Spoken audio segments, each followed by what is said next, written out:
السلام علیکم ناظرین، اعوذ باللہ من الشیطان الرجیم، بسم اللہ الرحمن الرحیم۔ اس سے پہلے ہم آپ کو بتا چکے ہیں کھانا کھانے کی سنتیں اور اس کے متعلق حدیثیں۔ آج ہم آپ کو بتائیں گے کھانا کھانے کے متعلق چند مسائل،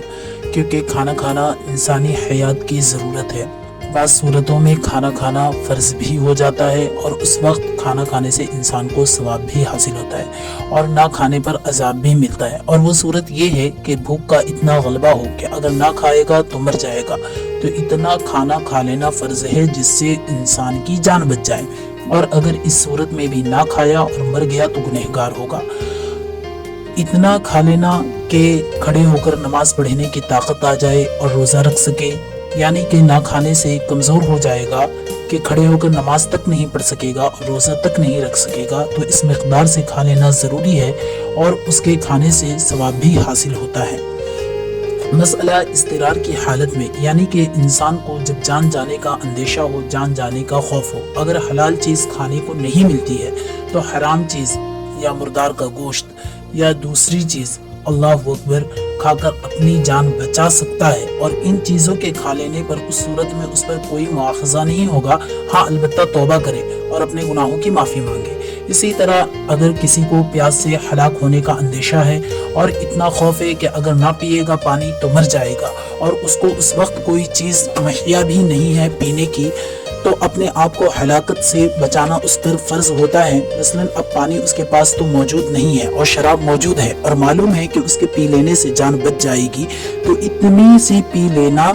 جائز ہے کہ جان بچ جائے، اتنی مقدار میں شریعت اسلامیہ نے جائز قرار دیا ہے۔ اب اس پر کوئی شخص یہ قیاس نہیں کر سکتا کہ اضطرار یعنی کہ جان بچانے کی حالت میں مردار کا گوشت اور شراب کھانے پینے کا حکم ہے بقدر ضرورت، تو اس سے دوا یا علاج کرانا بھی درست ہوگا، اس لیے کیونکہ مذکورہ بالا چیزوں سے علاج کرانا بالکل درست نہیں ہے، کیونکہ مردار کا گوشت اور شراب یقینی طور پر بھوک کا دفیہ تو ہو سکتی ہے، بھوک کو ختم تو کر سکتی ہے، لیکن دوا کے طور پر شراب پینے میں یہ یقین کے ساتھ نہیں کہا جا سکتا کہ مرض یعنی کہ بیماری کا ازالہ ہو ہی جائے گا، بیماری ختم ہو ہی جائے گی۔ مسئلہ اگر گوشت سڑ جائے تو اس کا کیا حکم ہے؟ اگر گوشت سڑ جائے تو اس کا کھانا حرام ہو جاتا ہے۔ مسئلہ کھانے میں اگر پسینہ ٹپک گیا یا رال ٹپک گئی یا آنسو گر گیا تو وہ کھانا حرام نہیں ہے، کھایا جا سکتا ہے۔ مسئلہ راستے اور بازار میں اکثر لوگ کھانا کھاتے رہتے ہیں، تو راستے اور بازار میں کھانا مکروہ ہے، کیونکہ پیارے آقا صلی اللہ تعالیٰ علیہ وسلم کی حدیث مبارکہ بھی ہے، الاکل فی السوق دناءۃ، بازار میں کھانا ہلکے پن کی نشانی ہے۔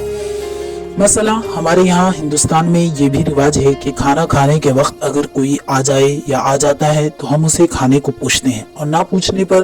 صاحب سامنے والے انسان ناراض بھی ہو جاتے ہیں، غصہ کرنے لگتے ہیں، طعن کرنے لگتے ہیں کہ دیکھو ہم آئے اور یہ ہمیں کھانے تک کے لیے نہیں پوچھے۔ تو ناظرین، ایسی حال میں کسی مسلمان کو کھانے کے لیے پوچھنا تو بہت اچھی بات ہے، مگر بلانے والے کو بھی چاہیے کہ یہ پوچھنا محض نمائش اور دکھاوے کے لیے نہ ہو، بلکہ دل سے پوچھے اور اس کے پاس آنے والے کے موافق کھانا ہو تبھی پوچھے، ورنہ پتہ چلا وہ صاحب بیٹھ گئے اور یہ ہو گئے پریشان۔ ناظرین، ہمارے یہاں یہ بھی رواج ہے کہ جب پوچھا جائے تو پوچھا جانے والا شخص کہتا ہے بسم اللہ کیجئے، بلکہ یہ نہیں کہنا چاہیے کہ یہاں بسم اللہ کہنے کا تو کوئی معنی ہے ہی نہیں، وہ بیچارہ پہلے ہی بسم اللہ کہہ کر کھانا شروع کر چکا ہے۔ اس موقع پر بسم اللہ کہنے سے علماء اکرام نے سخت منع کیا ہے۔ ایسے موقعوں پر دعائیہ الفاظ کہنا بہتر ہے، مثلا کہے کہ اللہ تبارک و تعالیٰ برکت دے اور زیادہ دے وغیرہ وغیرہ۔ سامعین، اکثر لوگ باغ میں، پھلوں کے باغ میں جاتے ہیں، تو اگر کوئی شخص باغ میں پہنچا اور وہاں پھل گرے ہوئے ہیں تو جب تک باغ کے مالک کی اجازت نہ ہو پھل کو نہیں کھایا جا سکتا۔ اجازت دو طرح کی بھی ہو سکتی ہے، مثلا صراحتاً یعنی کہ مالک نے کہہ دیا ہو کہ گرے ہوئے پھلوں کو کھایا جا سکتا ہے، یا دلالتاً اجازت دے دی ہو کہ وہاں عرف و عام میں ایسا ہوتا ہو کہ باغ والے گرے ہوئے پھلوں کو کھانے سے لوگوں کو منع نہیں کرتے۔ ہمارے یہاں اکثر و بیشتر آم کے موسم میں مالک باغ لوگوں کو اس قسم کی اجازت دے دیتے ہیں کہ گرے ہوئے پھل لوگ اٹھا لیتے ہیں اور